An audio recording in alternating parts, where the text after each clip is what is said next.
All right, we're going to go live. All right, I'm ready. All right.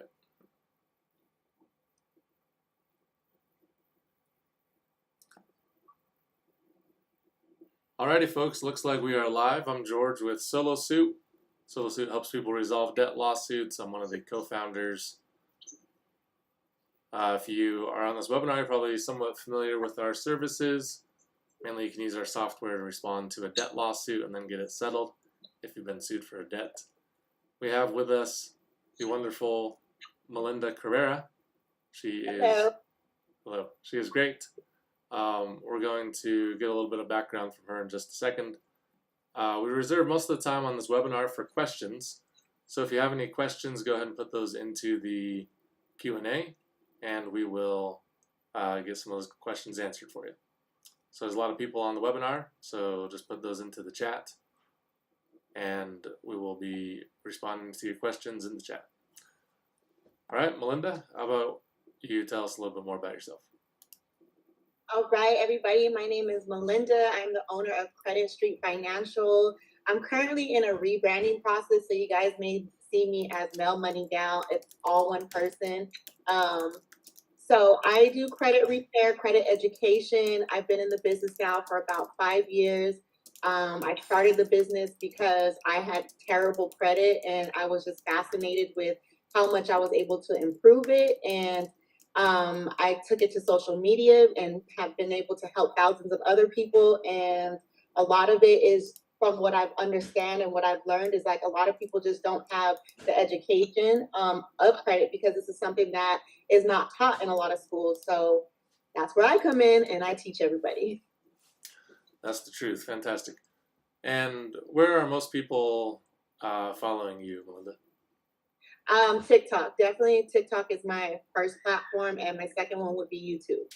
Okay, great. What's your handle again? Credit Street Financial is my TikTok. So Credit Street Financial. I do have a ton of fake pages. Mine looks real, but there's a ton of fake ones that have quite a bit of followers too. But if you look at the account, it just looks fake. There's like all the videos posted in one day. But my account is Credit Street Financial, all one word. All right, great. Credit Street Financial. Okay, folks. And then if you have any questions, make sure you get those into the chat. Looks like they're coming in already. That sounds good. So, one question here. Melinda, can you go ahead and tell us about a time, like a big success story that you've seen in your time helping people get credit repaired? Yeah, I have so many success stories. I could tell you one that just happened on Monday where this lady, she came to me and this was her and her husband. Her husband had terrible credit and she didn't have bad credit. She had okay credit, but it's just her file was thin where she just didn't have much on her credit report. So she was not able to get the home loan. So that was back in, I would say, end of October.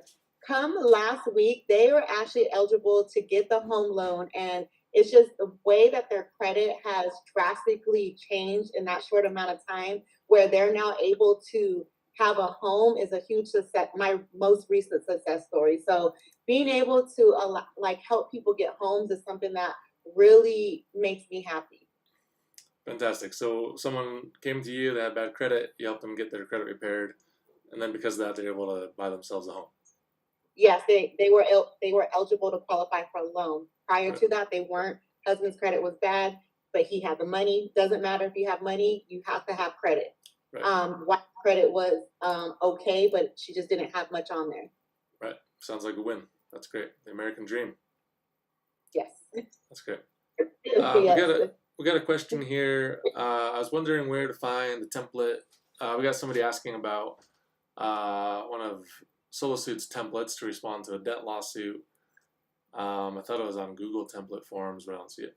I guess in my bio, Solo Suit, you can find it in my bio too. Perfect. Yep. Check out our bio. You can click that link to go over to Solo Suit and get the answer document started. You know, if you have that, I don't know if you have that link, Melinda, handy, but if you do, I'd be happy to put that into the chat. Okay. I'll get that. We got another question here. Yes, answering that first question for the template. Basically, if you want to respond to a debt lawsuit, you just go onto solosuit.com. We can put a link here in the chat. You can get there from Melissa's bio. Melinda. Melinda's bio in TikTok, and get your answer document started to respond to the lawsuit. We got another question here. I have charged off accounts. Can those be removed? Absolutely. Nice. Tell us about it, Melinda. How do they get those removed? To get those removed, you are going to have to dispute those. So you are going to have to write a letter to whoever is reporting it. So sometimes that charged off account could be reporting to one bureau, two bureaus, all of the bureaus. You need to find out exactly who it is reporting to. And that starts with getting a credit report. Credit Karma is not going to work. You got to get an actual real credit report, which you also can find in my bio as well. Pull a credit report, see who that charge off is reporting with, and you're going to write a letter to, let's say it's reporting with TransUnion. You are going to write a letter to TransUnion and tell them that you want it to be verified and validated. Same thing with Equifax and same thing with Experian. If for whatever reason it comes back verified, don't give up. You need to send a second letter asking for the contract. That's when typically they're going to result in deletions because no one's going to want to look for that contract. Right. Indeed. And what kind of letter is this exactly? What kind of letter is it? Validation letter. So we call it a 609 letter, which is a letter validation. So you want them to validate that debt. You have the right to ask them to validate it. What you don't know, they will use against you. You don't know that you have these rights. So they're not going to remove this for you, and they're not going to show you the proof for you. You have to ask for the proof. And you get that letter, and like people actually mail that letter in to the bureau? Bureaus. Mm-hmm. Is that the same as a FCRA letter?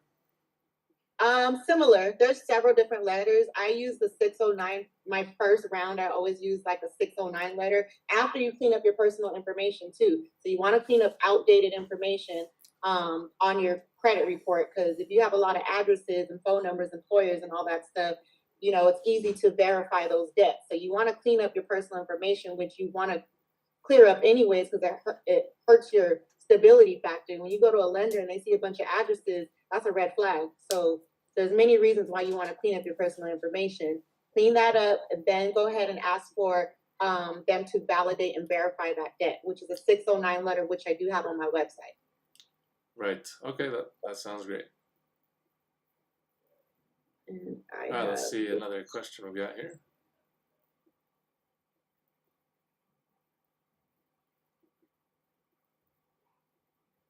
I just sent you the my link to SoloSuit as well. If anyone is looking to respond to a debt summons, highly suggest going through SoloSuit so you have that peace of mind that it's just being done correctly.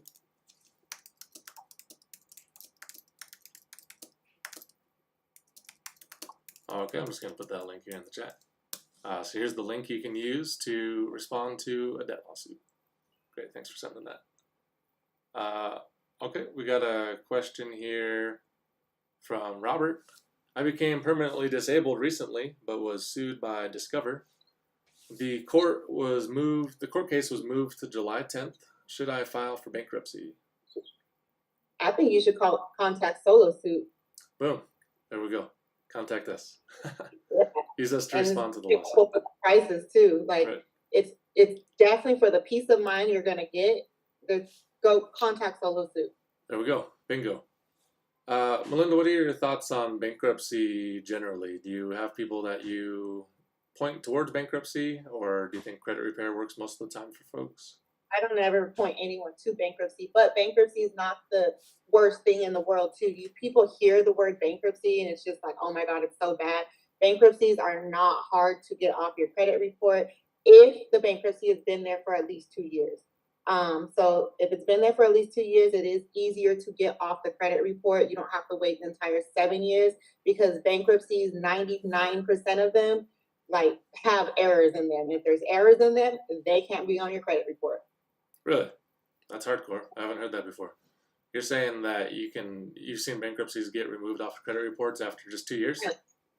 Yeah, all the time. Awesome. All the time. Because you have to, they, again, what you don't know, they're going to use against you. So you have to know, okay, well, is this filed correctly? A lot of times these things are filed by people who, are underpaid, don't really care about their job. There's several mistakes in them. If there is a mistake in them, it has to come off your credit report. That's cool. That's great. That's very good to know. Right, because I think the standard wisdom or the standard advice is that bankruptcy has to be on the credit report for like 7 years after, but you're saying you can get it removed. That's that goes for like Chapter 13 bankruptcy. Chapter 13. Chapter 7. But it is easier to remove after 2 years because it's easier to verify and validate it within the first 2 years. Right. So if I see something that's recent, I typically suggest them to wait. But it is something that I can take on, but the success rate is not as high. Okay. What kind of errors have you seen in bankruptcy that would qualify for it to get removed? Different case numbers, court dates, sometimes different counties, dates. It's mostly dates. And it's not that the lawyer who filed for bankruptcy made an error. It's usually the courthouse. It's the courthouse, or there's errors in the lines of credit that are reported in the bankruptcy. Correct. And then when you ask for verification, courthouse has 30 days to send that. If they don't send that in the allotted time, that helps your case as well. Interesting. Which I imagine it's fairly common for the courthouse not to respond in that amount of time. Yeah, after 2 years, they don't really care. Right. Okay. Well, that's great to know. Okay, let's see what other question we have here.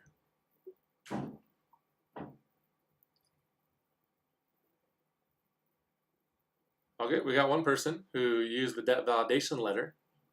We got a question here from Mitch. They use the debt validation letter, so that's they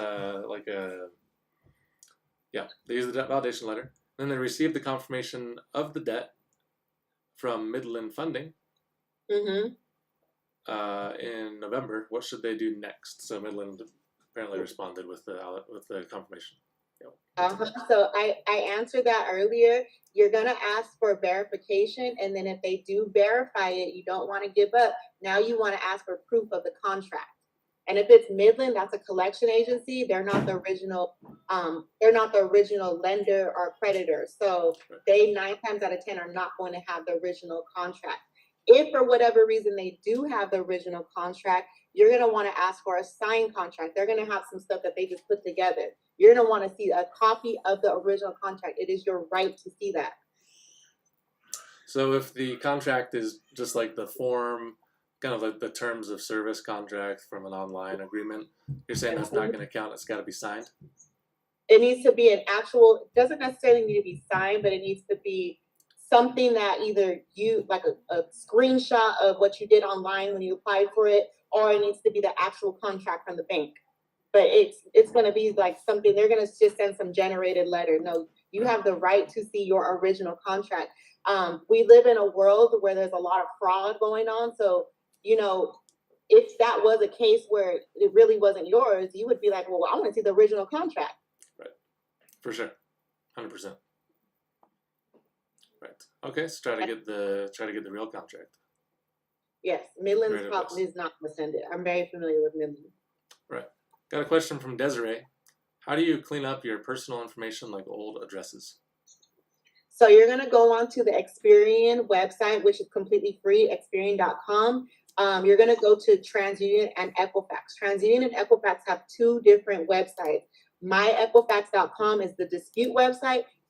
Equifax.com is the credit monitoring website, which you have to pay for. You want to go to MyEquifax.com, and then for TransUnion, you're going to want to go to TransUnion.dispute.com. So make sure you're on the actual dispute website. You'll see all of the addresses, phone numbers, employers. Anything that's outdated, anything that's not yours, you need to remove it from your credit report. So you can actually dispute it on there for free. Never live there. If you never lived there, because a lot of times people, I would say about almost 99% of people go onto their actual Experian, TransUnion, and Equifax website, and they see a ton of addresses. So if you live somewhere, and let's say you live in an apartment and you wrote the number sign for the apartment, and you wrote unit one time, and you wrote apartment number, that's multiple addresses. You don't need to keep that on there, because a lot of times decisions are made by underwriters, which are computers, and they just see it as multiple addresses, not that it's one address. And so that hurts your stability factor. That's a red flag. You don't want too many addresses on there. So go on there. You don't need to have the same address in different variations. So you're saying you can go to myequifax.com and basically delete like duplicated addresses or old or invalid addresses. Yeah. With TransUnion, you're just hitting the word delete, delete, delete. With Experian and Equifax, you have to give an explanation why you're deleting. There's going to be a drop down of reasons. But with TransUnion, you just hit the word delete. You're saying there might be a situation where you have an address that's like First Center Street, apartment A, and then you'll have the same address that's like First Center Street, no apartment number. Is that the idea? You want to delete those. I'm telling you, people are so surprised to see how many addresses they actually have on there. Right. If you receive mail somewhere, sometimes that gets recorded on. Right. Yeah, I bet. I think I probably moved around 20 times in my 20s. So definitely had a lot of addresses on there myself. Yeah, get that stuff removed. Okay. Don't tell me that. Great. Okay, we got another question here. Let's see.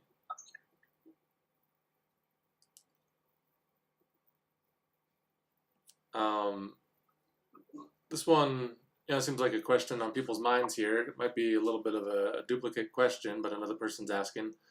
Adrian, I responded to a debt lawsuit denying everything for a couple of suits. One of them responded with all of the credit card statements. The other one didn't respond with anything. So I would suggest going through solo suit to handle your debt answers. Yep. Responses. Yep, that's right. And I think bringing in Melinda's earlier point, the credit card statement isn't the same thing as the actual agreement or like signed documentation. You should also try to verify the statement against your own records.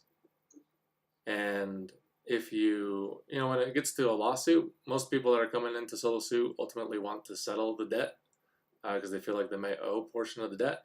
So you're welcome to make an offer to settle through our settlement marketplace called Solo Settle. You're also welcome to try to win the case outright. And the path of doing that is making sure you respond with an answer document and then responding to whatever other document comes up in the case until you get to a hearing, and then trying to prove that the collector can't prove that you owe the debt because they don't have sufficient documentation. That's basically the path to winning the case. I feel like there's no downside to, handling it, because otherwise you're at the risk of getting your wages garnished, or you're at the risk of having your taxes being deducted. You don't want that. So don't ignore those things. If you are uncomfortable with responding, contact solo suit, but just whatever you do, don't ignore it. That's for sure. Yep. Garnishment is worse than pretty much anything else that can happen. Yes, right? Absolutely. Right. Have you worked with any clients who've been in garnishment? I have not personally, but I have dealt with a lot of comments. Like right now, I posted a video about how it's very important to respond to a debt summons, and someone said it right because my wages are garnished, and someone else said, yeah, me too. So there's a ton of people who actually have their wages garnished, and there's proof. That's in one of my latest videos.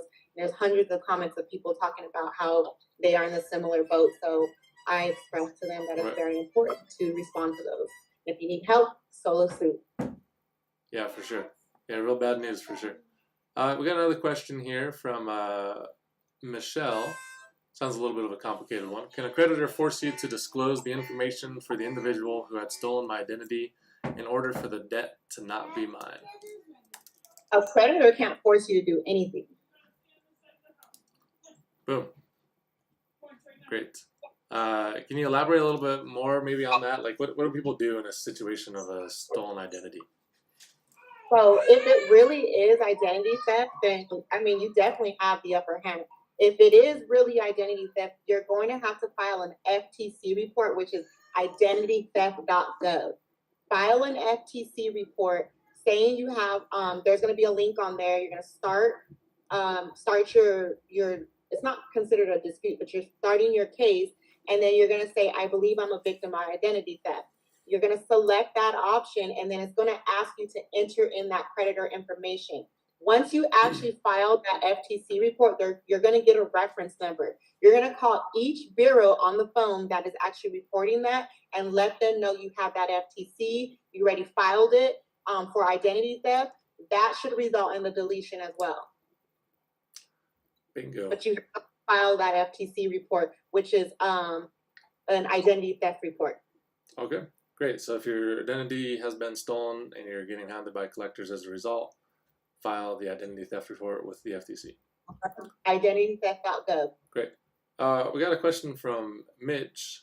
How do you get bankruptcy off the credit report? I think, Melinda, you help people directly with that, right? Like people can hire you to do that for them? Correct. Check out my website.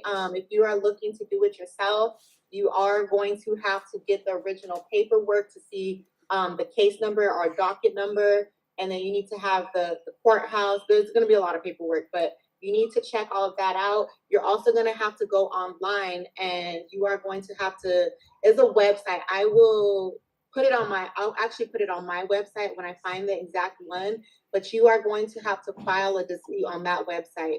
It's a bankruptcy website, but I'll put it on my website as soon as we're done here. Or you can contact me. Great. Yep. You can contact her directly. We got another question from Michelle. A caregiver had stolen my identity and did everything in my home. Therefore, all of her IP addresses for her actions online, I guess, match my IP address. Now creditors don't believe me.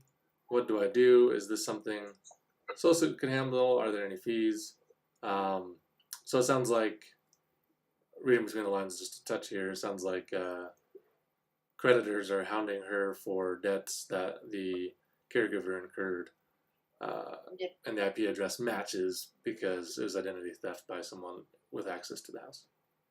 You're gonna have to file an FTC report. So you're not the first person that this has happened to. So that's why you have to file this identity theft file this FTC report, this identity theft report with the actual government. So it is identitytheft.gov. It's a government website where you are going to have to explain your situation. So start the file. You're going to hit, I believe I'm a victim of identity theft. And then you're going to go ahead and put every creditor on there that she actually opened on there. It's going to ask you if you know the name of this person. You're going to go ahead and enter her name on there. But you're going to have to fill that out before any creditor takes you serious, because that is something, again, they don't put out there, but what you don't know, they will use against you. So make sure you fill out that identity theft report. If you want help with that, you can contact me on my website as well. For sure. Yeah, Michelle, I'm so sorry to hear that. It sounds like a real bad situation. I can't believe a caregiver has done that to you. Especially in your home too. Seriously, in your house. It's real bad news. Very sorry to hear. We got a question from Plurb. Is it legal to be sued for an ex's debt that she agrees is hers and has a structured settlement in place and payments made to the creditor from that debt consolidator? I would say this is a solo suit question. Yeah, sure. Yeah, a little bit of a tricky question, really, still, for us. So you're saying you're getting sued for an ex's debt. It sounds like your ex is currently making payments on the debt, so I'm not really sure on what basis they'd sue you for it if they're already have the debt settled to some degree.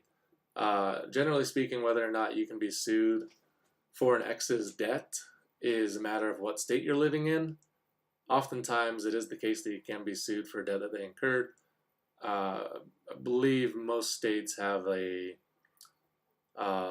common property arrangement. So if two people are married, property that is incurred or debts that are incurred during that marriage are shared by each party, even after they get divorced.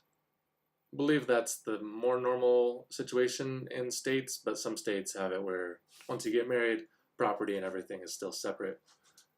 If it's debt that she opened up before you got married, so if she like opened up the credit card before you got married and then incurred the debt while you were married, a little bit more of a question mark, a little bit less likely that you would owe that debt in any way. But again, the big question here is, how do they have basis to sue you if the debt has already been settled? They probably don't, but in order to win the lawsuit, you'll need to respond to the lawsuit. You can use SoloSuit to file an answer, and you'll need to bring that up, not necessarily in your answer, but if it gets to court, you'll explain that in court. In the answer document, we make it easy. You basically like just click a button on our website, and then the defense will be asserted in the answer document. In this case, you'll probably be saying that the debt has already been paid in part or in full, so you can't be sued for the debt. Michelle said she filed an FTC report, and the FTC does not care. What do you think about that? Did she contact the bureaus after that? You have to not just file the FTC report, you have to also contact the bureaus and let them know you filed the FTC report. So you can't just leave it at that. The next step is to contact the bureaus too. Right, and to be clear, the FTC, once you file a report with the FTC is not going to do anything about it, right? Right. That's just your proof that you actually filed it. Right. The FTC report, the FTC Federal Trade Commission receives millions of cases a day. That's just letting them know that you actually work with them, but you then have to take the next step and actually contact the bureaus and or the creditors too, because the bureau will let you know, okay, we can handle it, or contact those actual creditors. But you can't just leave it at just the FTC alone. Right. So essentially, you're filing this report with the FTC to get evidence, essentially like an authoritative evidence. And then you bring that up in your 609 letter or your FCRA dispute letter, something along those lines. Right. In her case, she can probably just contact the bureaus directly. So with your FTC, because you really you have a situation where someone, you have actual, someone's name you can actually use. So you want to go ahead and contact the bureaus. You can even file a police report as well and attach that too. Right. That will make it stronger. I don't know how you feel about, doing that, but you can definitely file a police report, but you do have to put the caregiver's name. Right. Okay. That sounds good. We got time for one more question here, folks. We end at half past the hour. Got a question from Desiree. Do you have experience with portfolio recovery? Yes, they're a very well-known collection agency. Yeah, very well-known. Is there really like any strategy that changes based on the collector or creditor that you're dealing with, or do they all operate kind of the same way? Like if you're dealing with PRA, would you do something different? Yeah, they all pretty much operate the same way. It depends on the debt amount. Anything that's less than 5,000, they're not going to really want to send in that validation and all that. It's really not worth it to them. Anything over 5,000, they probably will start sending in that validation. Then you have to ask for the original contract, but that's typically debts that are over 5,000. But Portfolio, LBN Funding, Midland, they're all collection agencies. They're really like the big major collection agencies. They all kind of work the same. Great. Okay. That sounds great. Folks, there are quite a few questions about lawsuits in here that I didn't necessarily get to, but the general strategy here, if you've been sued for a debt, just go on to solosuit.com, click on the link here in the chat from SoloSuit profile, and then go through our website, answer the questions, create an answer document. You can pay us to file the document for you in court, and then you can make an offer to settle on SoloSettle, our settlement marketplace. There's about 3,000 offers initiated on that every month. Most of the time, people are going to want to settle because that's going to like fully resolve the debt if they owe the debt. If you don't owe the debt, definitely don't settle. Just like fight it, get it removed off your credit report, win the lawsuit. But if you want to settle, that's a good way to go. That's what most people are doing on SoloSuit. Yeah. Melinda, thanks so much for having you on. Any last words? No, don't ignore that summons. That's right. Don't ignore the summons. So you can find Melinda on TikTok. Give us the handle one more time. Credit Street Financial. Credit Street Financial. Great. Yes. My website also is creditstreetfinancial.com. Okay, fantastic. Thank you so much. Thanks so much for coming on our webinar. It's been great having you, and I think people really loved having you answer their questions. So thanks a lot. Bye-bye. Have a good one.